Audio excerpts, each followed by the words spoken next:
डोंबिवलीत पुन्हा एकदा राजकारण तापलेलं दिसतंय। शिवसेना शिंदे गटातून भाजपमध्ये प्रवेश केलेले अभिजित थरवळ यांच्या प्रवेशाला स्थगिती दिल्यानंतर संपूर्ण शहरात पोस्टर राजकारण चांगलंच पेटलंय। जिजाईनगर परिसरात अज्ञात व्यक्तीकडून विठ्ठला कोणता झेंडा घेऊ आती असा मजकूर असलेला बॅनर झळकत आहे।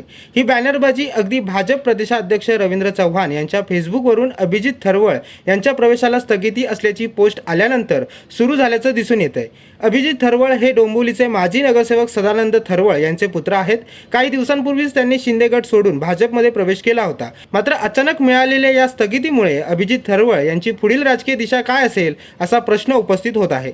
यात विशेष म्हणजे हे पोस्टर थरवळ यांच्या कार्यालयाजवळच लावण्यात आले आहेत, ज्यामुळे डोंबिवलीत राजकीय वर्तुळात वेगवेगळ्या चर्चा सुरू झाल्यात। या पोस्टर्स मागे नेमकं कोण आहे असा प्रश्न कायम असून राजकीय चर्चांना आता आणखीन गती मिळाली आहे। रिपोर्ट जनशक्ती डोंबिवली।